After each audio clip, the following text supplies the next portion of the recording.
الحمد لله نحمده ونستعينه ونستغفره ونعوذ بالله من شرور أنفسنا ومن سيئات أعمالنا. من يهده الله فلا مضل له ومن يضلل فلا هادي له، وأشهد أن لا إله إلا الله وحده لا شريك له، وأشهد أن محمدا عبده ورسوله. يا أيها الذين آمنوا اتقوا الله حق تقاته ولا تموتن إلا وأنتم مسلمون.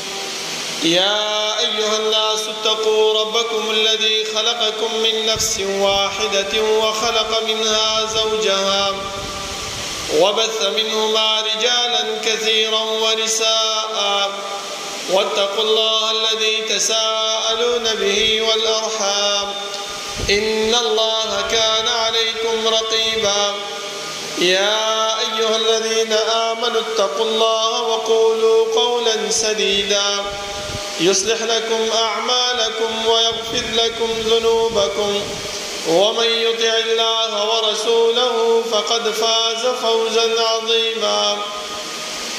أما بعد، فإن خير الحديث كتاب الله، وخير الهدي هدي محمد صلى الله عليه وسلم،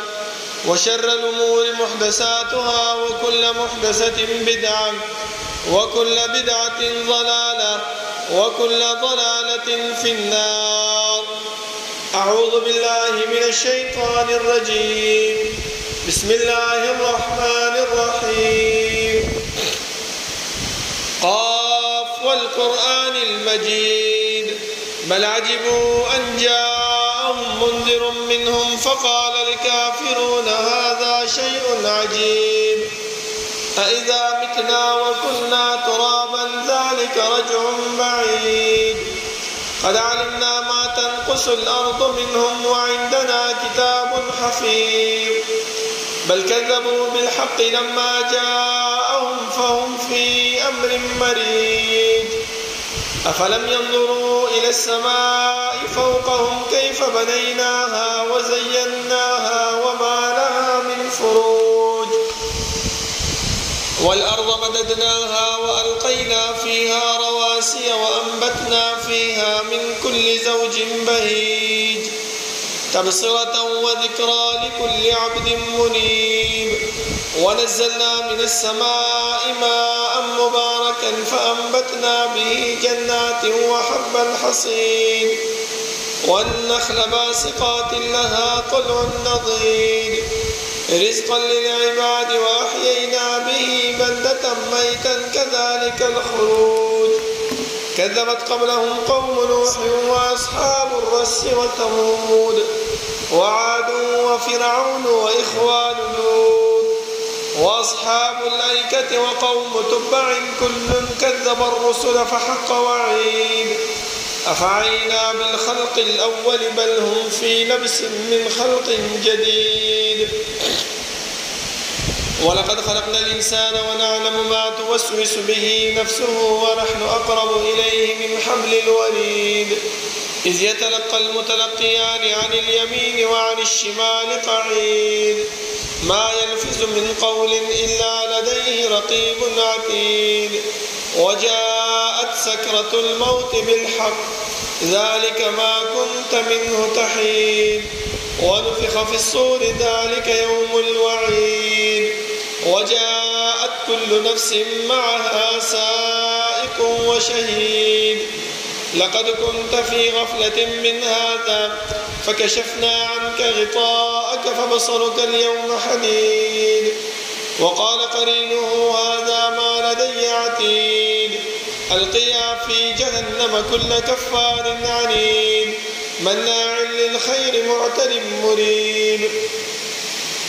الذي جعل مع الله إلها آخر فألقياه في العذاب الشديد. قال قرينه ربنا ما أطغيته ولكن كان في ضلال بعيد. قال لا تختصموا لدي وقد قدمت إليكم بالوعيد. ما يبدل القول لدي وما أنا بظلام للعبيد. يوم نقول لجهنم هل امتلأت وتقول هل من وأزلفت الجنة للمتقين غير بعيد هذا ما توعدون لكل أواب حفيظ من خشي الرحمن بالغيب وجاء بقلب منيب ادخلوها بسلام ذلك يوم الخلود لهم ما يشاءون فيها ولدينا مزيد وكم أهلكنا قبلهم من قرن هم أشد منهم بطشا فنقبوا في البلاد هل من محيص إن في ذلك لذكرى لمن كان له قلب أو ألقى السمع وهو شهيد ولقد خلقنا السماوات والأرض وما بينهما في 6 أيام وما مسنا من لغوب فاصبر على ما يقولون وسبح بحمد ربك قبل طلوع الشمس وقبل الغروب ومن الليل فسبحه وأدبار السجود واستمع يوم ينادي المناد من مكان قريب يوم يسمعون الصيحة بالحق ذلك يوم الخروج إنا نحن نحيي ونميت وإلينا المصير يوم تشقق الأرض عنهم سراعا ذلك حشر علينا يسير نحن أعلم بما يقولون وما أنت عليهم بجبار فذكر بالقرآن من يخاف وعيد اللهم صل على محمد وعلى آل محمد كما صليت على إبراهيم وعلى آل إبراهيم إنك حميد مجيد اللهم بارك على محمد وعلى آل محمد كما باركت على إبراهيم وعلى آل إبراهيم إنك حميد مجيد بسم الله الرحمن الرحيم وما كان المؤمنون لينفروا كافة فلولا نفر من كل فرقة منهم طائفة ليتفقهوا في الدين ولينذروا قومهم إذا رجعوا إليهم لعلهم يحذرون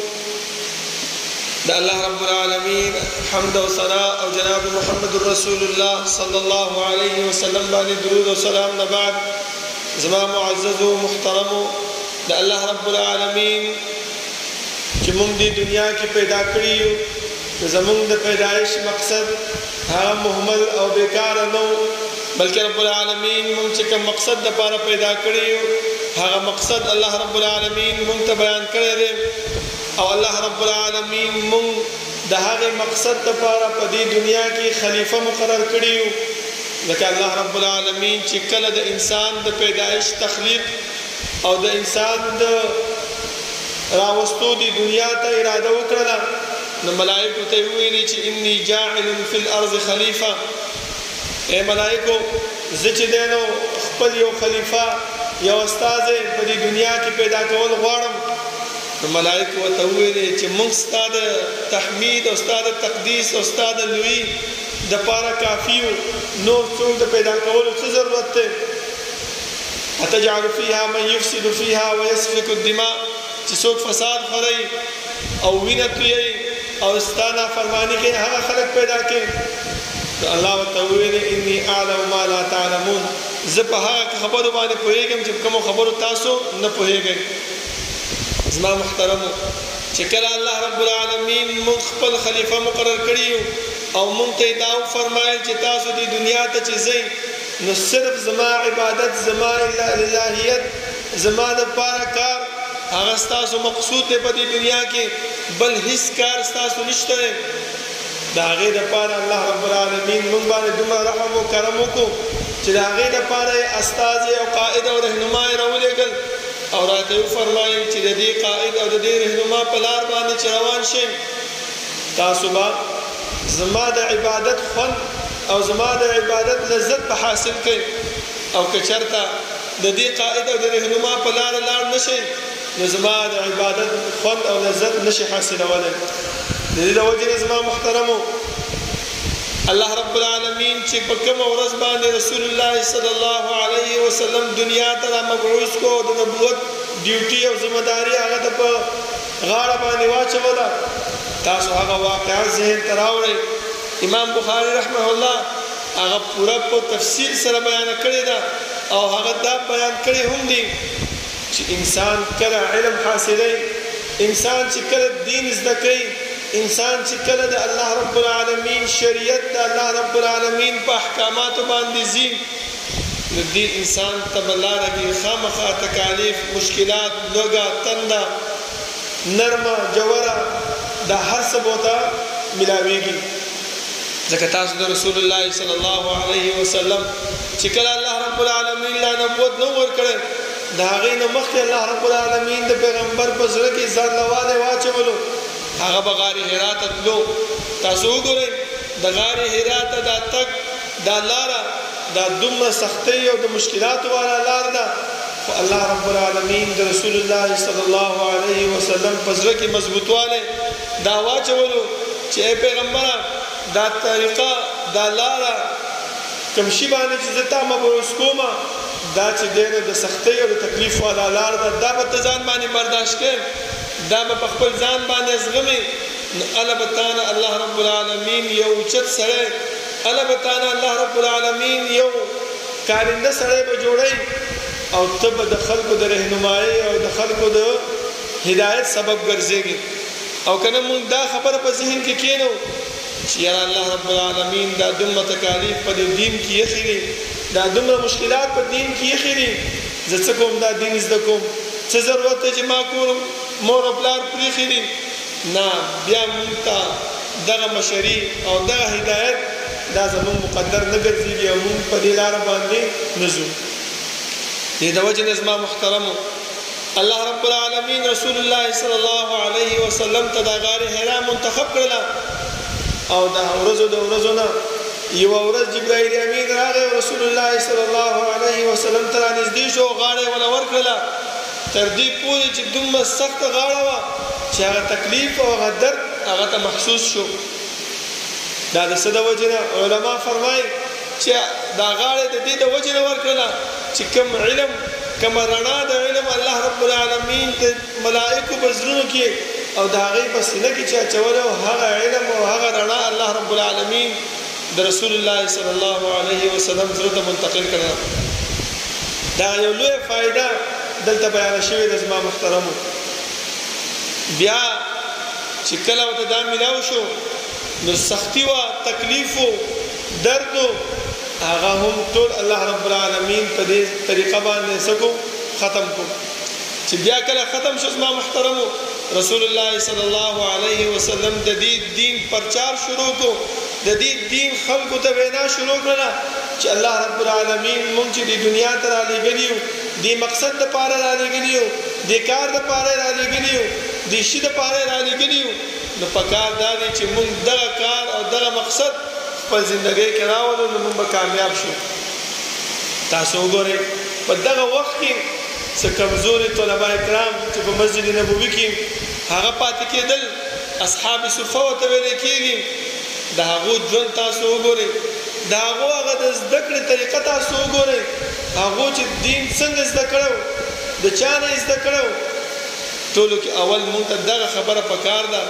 چې مونږ دې خبرې ته سوچ وکړو چې یاره دا دین مونږ زده کوو، دا تکلیف په ځان باندې برداشت کوو، دا سختی په ځان باندې برداشت کوو، نو دا دین مونږ د چا نه زده کوو؟ زما د استاد عقیده څنګه ده؟ زما د استاد اخلاق څنګه دي؟ زما د استاد طریقه څنګه ده؟ دا ټولې خبرې مونږ خپل ذهن کې کښېنو، که نه نو بیا مونږ دغه ځي ته نشو رسېدلی کوم ځي ته چې مونږ الله او د الله رسول صلی الله علیه وسلم هغه راغواړي. چې کله مونږ داسې ځای منتخب کړو چې هغې عقیده د هغې اخلاق برابر وي، نو بیا مونږ زما محترمو د هغه ځي ته رسېدی شو چې کله الله رب العالمین مونږ هغه طرف ته راغواړي. ځکه تاسو وګورئ د پیغمبرانو معلم څوک و؟ الله رب العالمین. الله رب العالمین هر خبره پیغمبر ته من او عن را رسولې وه او دا یې ورته ویلي وو چې ای پیغمبرانو کومه خبره چې زما له طرف نه راځي په هغې باندې قوم خبر کوي او قوم ته هغه ورسوئ. لکه د آدم علیه السلام واقعه وګورئ چې کله الله رب العالمین ورته وویلې چې دې ونې ته به نه نږدې کېږي او هغه بیا هم نږدې شو، د هغې نه یې میوه وخوړله بیا الله رب العالمین ورته څه وښودل دلته وګورئ معلم څوک دی د آدم علیه السلام رب العالمین دی فتلقى آدم من ربه كلمات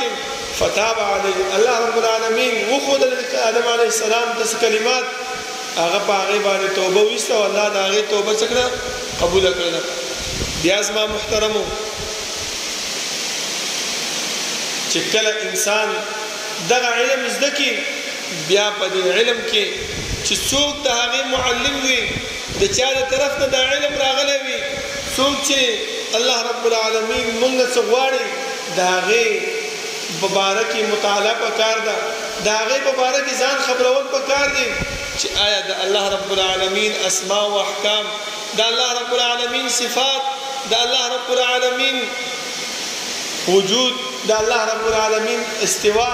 د الله رب العالمین پاتې کېدل دې ټولو نه ځان خبرول پکار دي نو الله زما محترمو موږ هغه علم ته رسېږو چې کوم علم او کوم په باره کې الله رب العالمین موږ دې دنیا ته رالیږلي که چېرته موږ ځان نه داسې خبرې شروع کړو چې هغه نه په دین کې وي نه الله رب العالمین په هغې باندې حکم کړی وي نه رسول الله صلی الله علیه وسلم په هغې باندې راتګ کړی وي نو دا زمونږ د تباهۍ ذریعه ګرځېږي او الله رب العالمین هم فرمایي چې عاملة ناصبه تصلى نارا حامیه ستړی کوونکې دغه دی جدوجهد او کوشش دی او الله به په داسې انسانانو باندې به څه کوي اور به بلوي بل ځای کې فرمایي چې قل هل ننبئکم بالاخسرین اعمالا الذين ضل سعيهم في الحياة الدنيا وهم يحسبون انهم يحسنون صنعا ایزه تاسو داسې خلک نه ښیم چې کوشش کوي محنت کوي او ذهن کې دغه خبره اچولې ده چې یاره الله رب العالمین نو ماله په دې باندې اجر او ثواب راکړي خو الله فرمایي بالاخسرین اعمالا تباه دي برباد دي د دې د عملونه خسران والا دي د دې د عملونه ولي الذين ضل سعيهم في الحياة الدنيا وهم يحسبون انهم يحسنون صنعا کوشش کوي محنت کوي ځان ستړی کوي په دې باندې چې دې باندې ما ته الله رب العالمین اجر راکړي ثواب به راکړي الله رب العالمین نو ما په سمه لار باندې روان دي خو الله فرمایي چې د دې دا عملونه برباد دي ولې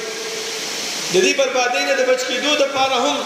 رب العالمین موږ ته څه طریقې ښودلې دي چې ان الانسان لفي خسر الا الذين امنوا وعملوا الصالحات د تباهۍ او د بربادۍ او د نقصان او د خسران نه د بچ کېدو دپاره یو څلور کارونه دي خپله زندګۍ کې راولئ چې تاسو د دې تباهۍ نه بچ شئ جنت ته مقدر شئ او د جنت په لار باندې روان شئ چې شه دی الا الذین آمنوا اولنۍ خبره ایمان راوړل زما محترمو او الحمدلله موږ په الله رب العالمین باندې ایمان راوړی دی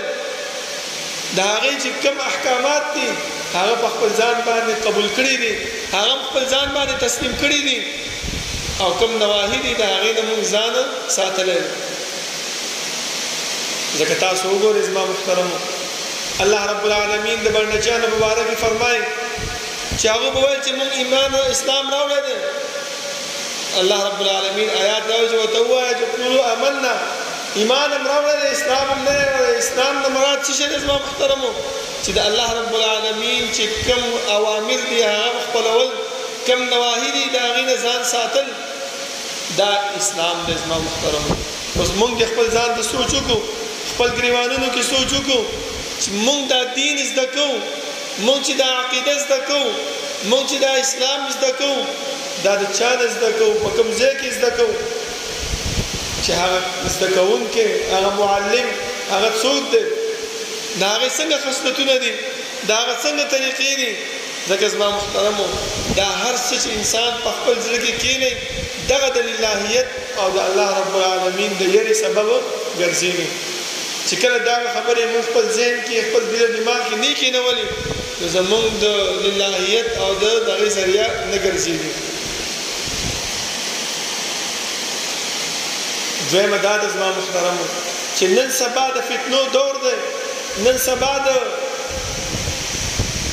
داسې دور دی چې انسان سمدستي د خپل د دین د خپل د عقیدې د خپل د شریعت نه اوړي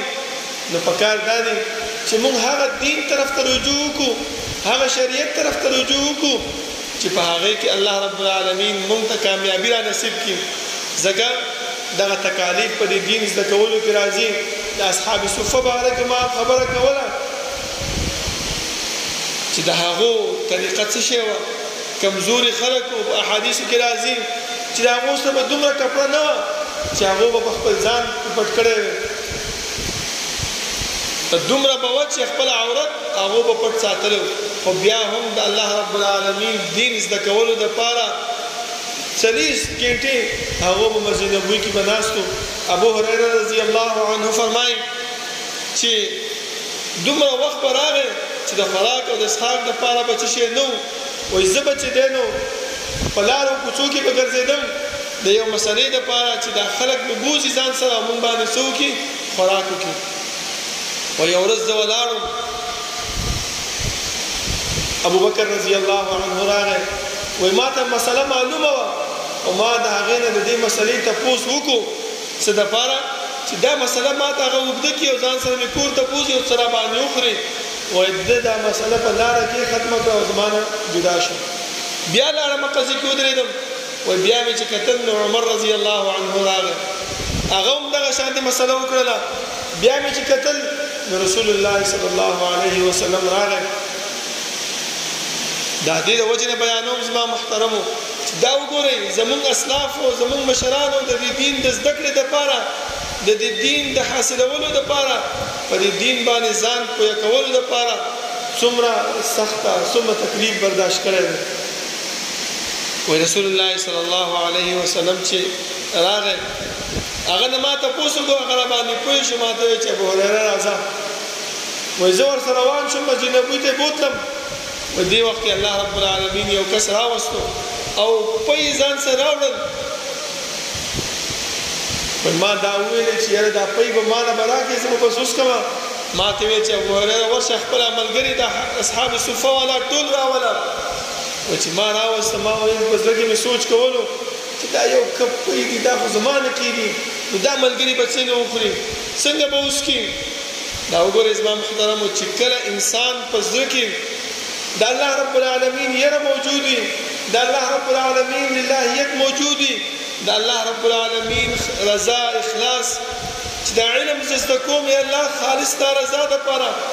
یا الله دې دپاره زده کوم چې سبا ستا د امت ستا د بندګان د جهنم نه بچ کم او په سمه لار باندې روان کم دې دپاره دا دین زده کوم نو الله رب العالمین بیا دې انسان دپاره هر قسم لارې اوارې او فراخې هغو چې رالل رسول الله صلی الله علیه وسلم ابو هریره رضی الله عنه ته فرمایي چې دا ورکه دې خلکو باندې وګرځوه وایي هغه ګیلاس پی ما په دې ټول اصحاب صفه والا باندې وګرځول هغو وسکل تر دې پورې بیا هم پکې پاتې شو ما ته ویل چې ابو هریره اوس ته هم وسکه وایي ما هم ښه په مړه ګېډه باندې وسکل بیا هم په هغه کې پاتې شو او رسول الله صلی الله علیه وسلم هغه وسکل زما محترمو دا څه وجه وه دا سره وجه دا وه چې یو خو د رسول الله صلی الله علیه وسلم معجزه ثابته شوه بل مین خبره دا ده چې کوم انسان په دین کې اخلاص د دین په زده کړه کې للهیت د دین په زده کړه کې دا خبره خپل دل او دماغ کې کېنی چې یاره زما چې کوم استاد دی زه چې چا نه علم زده کوم زه چې چا نه د الله رب العالمین دین زده کوم دغه سړی د عزت قابل دی دغه سړی د احترام قابل دی دغه سړی د للهیت قابل دی نو الله رب العالمین هغه له اوچت مقام ورکوي الله رب العالمین هغه چې کوم دی په دې دنیا کې اوچتوي او که چېرته داسې نه وي نو دا علم به مونږ زده کړو 8 کاله په جامعاتو کې تیر به هم کو په ځان باندې به سخته تیر هم کو لیکن چې تر څو پورې مونږ کې هغه اخلاص او للهیت نه راغلی الله رب العالمین دا دین او دا دغه مونږ ته نه نصیب کړي د پکار دا د زما محترم چې مونږ د الله رب العالمین دا دین او دا شریعت دا په خپل زړونو کې څنګه چې پیغمبر مونږ ته بیان کړی دا هغه شانتې راولو ځکه الله رب العالمین فرمایي وما كان المؤمنون لينفروا كافة جهاد نه ټول مؤمنانو ته دا پکار نه دي چې ټول لاړ شي ټول دي زین خو یو څوک د بعضې ډله پاتې شي فلولا نفر من كل فرقة منهم طائفة ليتفقهوا في الدين ولينذروا قومهم إذا رجعوا إليهم چې پاتې شي او د دین زده کړي په دین کې فقاهت حاصل کړي په دین کې للهیت د الله رب العالمین هغه یره هغه احکامات شرعیه هغه زده کړي هغه په خپل دل او دماغ کې راولي لينذروا قومهم دې لپاره چې خپل قوم د هغې نه ویري هغې نه خبر کړي چې زما قومه زما امته الله رب العالمین چې موږ د دنیا ته رالېږلي د دې مقصد لپاره رالېږلي او د کار لپاره رالېږلي نو الله به زما محترمو موږ څه یو کامیاب به یو ځکه موږ سره الله رب العالمین کرامن کاتبین مقرر کړي دي هغه کرامن کاتبین زموږ یوه خبره د خولې نه ویستلی شوې زموږ یو عمل هغه لیکي او سبا به د قیامت په ورځ باندې که چېرته موږ د الله رب العالمین د حضور نه د الله رب العالمین مخې ته د خپلو اعمالو نه منکر شو نو رب العالمین به همدغه خبره کوي ملایکو ته چې د دې هغه رجسټر راوړه مخې ته ورته کېږده د دې هغه عملنامه راوړه چې دې انسان په دنیا کې څه کارونه کړي دي کوم اعمال یې کړي دي کوم کارونه یې کړي دي نو بیا به دغه خپلو اعمالو نه به انسان نشي منکر کېدلی د هغې نه به نشي رستو کېدلی چې دومره سختی الله رب العالمین په موږ باندې کړې ده او دغه موقع موږ له راکړې ده چې انسان دا دنیا ستا د فایدې ځای دی ستا د ګټې ځای دی آخرت صرف ستا د بدلې ځای دی تا به هلته به د دې دنیا کې چې کوم شی تا کرلی دی به هغه ذکر وي نو پکار دا دی چې موږ داسې کارونه وکړو په دې دنیا کې په دې معاشره کې په دې جامعه کې په دې هاسټل کې چې هغه زمونږ د کامیابۍ ذریعه وي هغه زمونږ د نجات ذریعه وي هغه زمونږ د جنت د تک ذریعه وي او زمونږ د بربادۍ او زمونږ د تباهۍ نه د بچ کېدو ذریعه وي او که چېرته داسې اعمال موږ نه وي کړي نو بیا هغه زمونږ د خسران او تاوان ذریعه ګرځي زما محترمو ځکه الله رب العالمین موږ ته دا بله دا هم وښودله چې وعملو الصالحات خسران او تاوان نه چې بچ کېږي بل عمل څه شی دی کوم پیغمبر چې ما رالېږلی دی ځکه امام ابن تیمیه رحمه الله فرمایي چې رب العالمین به د انسان نه دوه تپوسونه کوي یو دا چې ماذا کنتم تعبدون دویم ماذا عجبتم المرسلین ما چې کوم استاد او پیغمبر درلېږلی و د هغې څومره تابعداري او څومره خبره تا منلې ده دلته الله رب العالمین فرمایي چې وعملو الصالحات نیک عمل چې کوي د دې پیغمبر په لاره باندې به کوي د دې په طریقه باندې به کوي دې چې کوم احادیث کوم قولي دي فعلي دي تقریري دي مونږ ته بیان کړي دي په هغې باندې به هغه خپل زندګۍ کې راولو دې ته به ګورو چې آیا دا حکم دغه طریقه دغه کار په دې شریعت کې شته او که نشته د کوم استاد چې زمونږ ته راغلی دی زمونږ د رهنمایۍ دپاره زمونږ د کامیابۍ دپاره آیا دغه طریقه هغه موږ ته بیان کړې ده او که نه ده بیان کړې چې بیان کړې وي په هغې باندې موږ عمل وکړو نو موږ به د تاوان او د خسران نه بچ شو بیا زما محترمو بله خبره دریم چې الله رب العالمین مرګ په هر انسان باندې راولي د دنیا نه هر انسان رخصتېږي ځي خو دا ډیوټي دا نه ده چې کله انسان د دنیا نه رخصت شي د دنیا نه لاړ شي نو بس دا طریقه او دا کار هغه ځای کې ودرېدو ختم شو نه بلکې الله رب العالمین دا پرله پسې خلکو باندې هغه جاری ساتي ځکه تاسو وګورئ د ابوبکر رضی الله عنه په زمانه کې چې کله رسول الله صلی الله علیه وسلم وفات شو بعضې خلک مرتدین ارتداد یې وکړو د اسلام نه ابوبکر رضی الله عنه د هغو په خلاف باندې جهاد شروع کړو بعضې خلکو دا وویل چې موږ زکات نه ورکوو بعضې ویل چې موږ منځونه نه کوو بعضې څه ویل بعضې څه ویل ابوبکر رضی الله عنه الله رب العالمین د دې خلکو په باره کې مضبوطي ودرولو او هغې دا خبره وکړله که چېرته کوم خلک چې د رسول الله صلی الله علیه وسلم په زمانه کې یو پړی به هم د الله په لاره کې ورکولو او اوس نه ورکوي نو د هغې خلکو په خلاف به هم زه جنګېږم دا ولې دا د دې د وجې نه چې انسان د کامیابی او د خسران نه په دې وجه بچ کیږي چې دا علم زده کی، دا کار زده کی او دا د خلکو ته ورسي. خلک په دې باندې پوهیږي چې انسانانو ټیک د مرګ په هر سړي باندې راځي، که هغه نبی دی، که هغه پیغمبر دی، که هغه نیک سړی دی، که هغه بد سړی دی، خو دا د الله رب العالمین چې کومه ډیوټي دا کوم کار دی دا ختمېدل نه دي پکار. اوس وګورئ بشران روان دي ختمېږي، خو الله رب العالمین مونږ دې ته تیار کړي یو چې مونږ دا دین زده کړو، دا علم زده کړو، دا شریعت زده کړو. دا چې کوم امت مخ وروسته را روان دی دیو ته مونږ دا علم او دا دین ورسوو. اوس که مونږ دا دین زده کوو، د دین سره استقامت نه کوو، ځان نه مضبوطو او ځان خویو په دې کې، الله رب العالمین بیا د مونږ څخه کېږي زما محترم ناراضه کېږي او دا دین بیا ختمېږي. الله رب العالمین دعا ده چې الله رب العالمین د عمل کولو توفیق راکړي او الله رب العالمین په دې دین زده کړه کې مونږ ثابت قدم وساتي او چې کوم استادان دي زمونږ د هغو د احترام او د هغو د دعا اغوستلو توفیق دی الله رب العالمین مونږ له راکړي چې مونږ د هغو نه داسې دین زده کړو چې هغه زمونږ د کامیابۍ او زمونږ د فلاح ذریعه وي. اقول قولي هذا واستغفر الله لي ولكم ولسائر المسلمين.